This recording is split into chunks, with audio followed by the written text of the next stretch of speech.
Hi folks, we're back for another episode. Martin, you're standing here with me, holding our next piece of equipment with you already. It's the SunMover. Yeah, exactly. Right? It's a SunMover Has coating different zebra and white, and beautiful piece of equipment. Right, so what we're going to do with this piece of equipment today is show you 3 different ways of making a picture, a portrait picture, with different techniques using this SunMover. What's really cool about it, and that's why we want to show you, is that it's very small, it's very light, it's very mobile. So you don't need a lot of equipment that you have to drag around with you to get variety into your pictures. I think it's interesting to see how many possibilities you have as a photographer with just one small reflector. You don't always need such big reflectors or a bag full of reflectors. Right. It's the way you're using. It's the way you use it. As you can see, we have Leah, our model, sitting here. We have a lot of sun. It's the afternoon, and it's pretty bright out. And from behind her, the sun is beating down on us. And what we're going to do for the first shot is we're going to use the white side of the SunMover to make a fill light, to just lighten the front of her face up a bit so that the picture looks good. Exactly.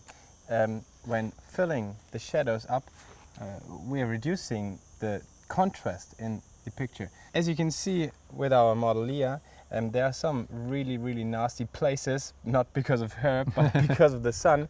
It's the knee, the shoulder, and the top of her head. The sunlight is just beating down on her, and the brightness is just so strong that we have to fill up the shadows. And by filling up the shadows, there are not really any shadows, but by filling up those places, we can reduce the difference in this contrast. Yeah, okay, you want me to hold it? Yeah, sure, I'm gonna take the picture.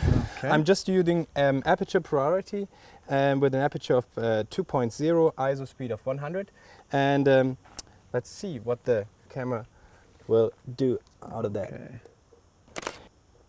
As you can see, the picture looks really good. The places I talked about, the shoulder, the hand. I like it when it burns out like that. Yeah, but it's not really It's not your good taste, point if you want to show the clothing, for instance. Yeah. As a photographer, you have to be able to show what she's wearing, for instance. Well, if you have a different taste, all you have to do is flip over the SunMover and you have a different coating. Exactly, because what we just did, we used the white side to fill up some light. Only and now some. we switch the mode to key light, and we're using the reflector as a key light, bringing back as much light as possible. All right, we'll do a picture like that, so I'll just hold it up for you. It's the same mode, Aperture Priority. Okay. Okay. As you can see, the shoulder is not as much burned out as it was before. Yeah, and I find she has a much more sharper contours in her face. You can even see a shadow under her chin. Right, cool.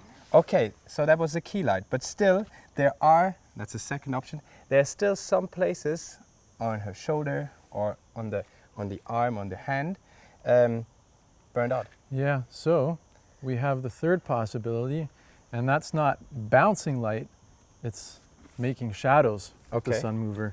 And we're going to do that by just holding it up over her. Okay, and you can see Stephen is holding the SunMover over Leah, and she's totally covered in shadow. We can produce so much shadow at noon that we can place a model sitting in that shadow. Okay, so let's have a look. As you can see, now the whole lighting situation turned upside down.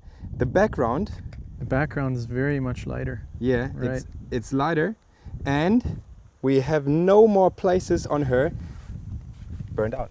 So we showed you now 3 different possibilities of how to use the SunMover, and each possibility looks good in its own way, and you can use it in different situations. Exactly, it's a question of style. It's a question of style. It's a question of what you want to have your photo look like. Yep. That's all. Have fun. Have fun. See you later.